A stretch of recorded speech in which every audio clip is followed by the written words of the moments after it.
Aha. Right, so today I'm test driving the Nissan Leaf. It's a zero emission vehicle. It doesn't use fuel.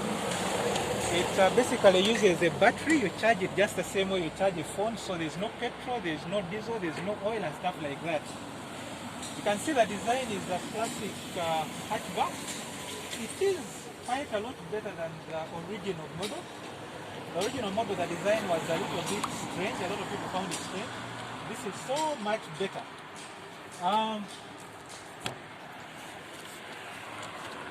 Very beautiful interior, very modern, very interesting.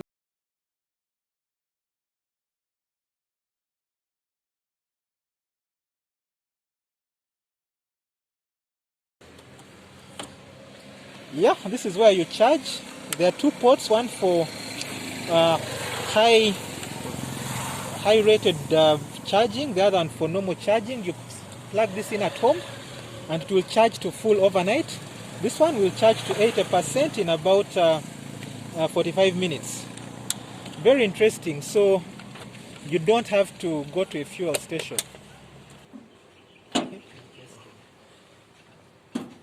So this is the engine bay. Instead of having a traditional engine, you have an electric motor. All these are cables, the accessories.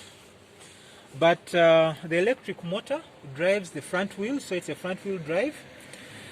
Some electric cars actually have a front trunk, but this one places the motor right in front. You do not need to change oil, you do not need to change gearbox oil and so on. Everything is electric, everything is sealed, it's maintenance free. The only thing that you may need every now and then, of course, is windscreen wiper fluid and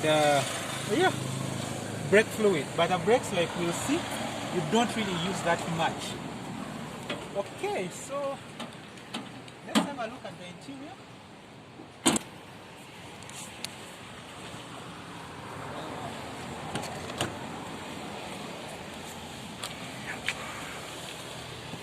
The interior is a really modern and lovely place.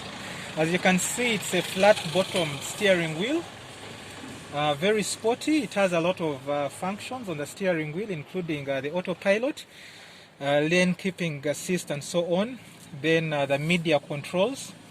Now, the dashboard is quite interesting. You have an analog dial on the right, the speed, but you also have this large screen. The large screen shows all the information that you would need as you drive. It shows how much energy you have, warnings, whether the e-pedal is on and off, and so many other things. But you also have the multimedia screen. You have a lot of different ways of playing your music.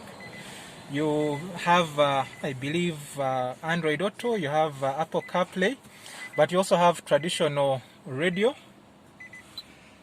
So if we select, that's radio 1.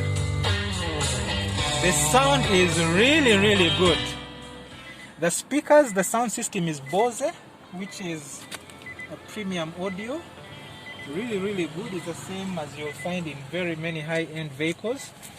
And you have a lot more. Now, for an electric car, it's very interesting. The transmission is basically a one-speed gearbox, because with an electric motor, the torque is available throughout the whole RPM range. So you don't need a traditional 6-speed, 5-speed, 7-speed gearbox. Using the gear selector is very intuitive, as you can see. To drive, you move this and bring it down, and you're in drive mode. To reverse, you take it to reverse, and as soon as you reverse, you get a surround views, bird's eye view. You also have the reversing camera. The surround view is really interesting. It's a real marvel because it shows you exactly what is around the vehicle. And it's doing it from a bird's eye view. It's as if someone has put a camera on top of the vehicle, and yet there's no camera on top. It's just using images from cameras around the vehicle to stitch the image together. You have air conditioning, you have everything else. The start button, you may not have seen it, it's right here. Very, very clean interior and very comfortable seats, I must say. The handbrake is electronic. It's not the analog handbrake that you pull up. To engage it, you pull it up. To disengage, you push it down.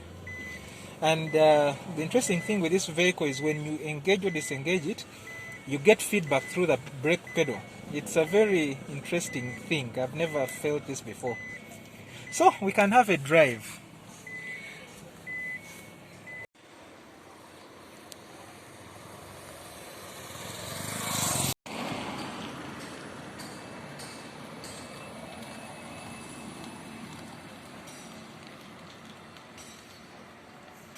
Mention is among the creature comforts. You have heated seats all around, not just the front like some high-end cars have, both front and rear. So this is the heated seat. You have USB ports and aux port, so you can actually play your own music. You also have a heated steering wheel, so if you wake up in the morning and you know it's rather cold, you can heat both the seat as well as the steering wheel. There are a couple of other very interesting features. You have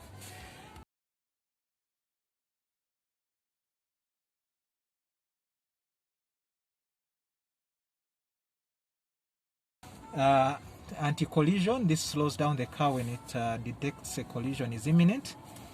And equals to basically get the most mileage from the charge. If you press it, it optimizes your driving to do that. So let's set off and see what the driving is like. Like we said, to put it in gear, engage it like that. Parking brake is off.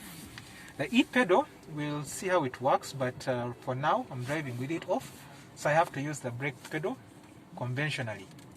So let's move. It has a blind spot monitor, so if you're pulling out and there's a vehicle in your blind spot, it will indicate in the side mirror a warning, an amber flashing light. And yes, now let's have a look at the acceleration. Like I said, an electric motor has torque right from 0 RPM, so that means it's extremely performant.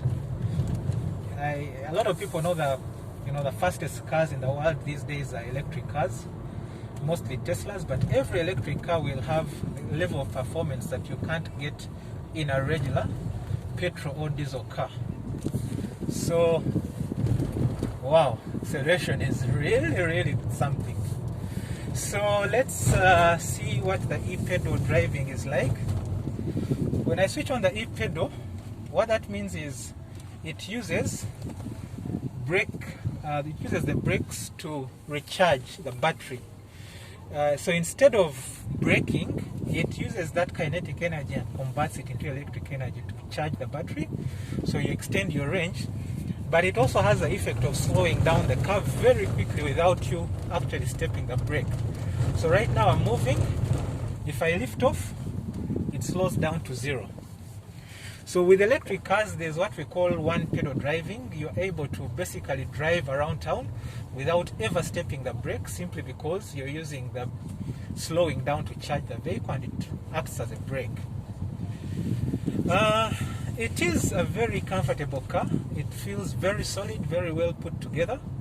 It is quite, a revelation.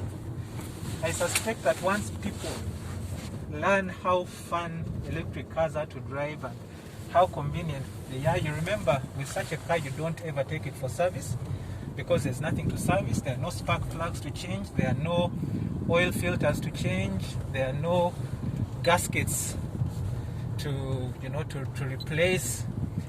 All you do really is service the brakes, and the brakes, because of the one pedal driving, you rarely have to service them because they last much longer than those in a conventional vehicle. So very interesting. And the cost as well. If you are the kind of person that drives a 2-liter vehicle, you'll find that switching to electricity will cut your costs by a very high margin. If you drive a much more powerful vehicle, a Mpenko or something with a 4-liter engine, you'll probably be spending about 10% of what you spend on fuel in electricity charges. A lot of people say, you know, electricity is not reliable because of umeme and so on. But remember, you're not charging it every night. You have range of 250 kilometers. And so you only charge it every other night. And with electricity, you even have other options. There are people who may be able to charge their cars from work, for instance. You can always charge it at your friends when you visit. And there are options like that. But it is a very economical mode of transport. Yeah, that's been the Nissan Leaf, a complete revelation. I hope we see many of these come into the market. It's an absolute pleasure to drive, and it really feels like the next generation of car technology.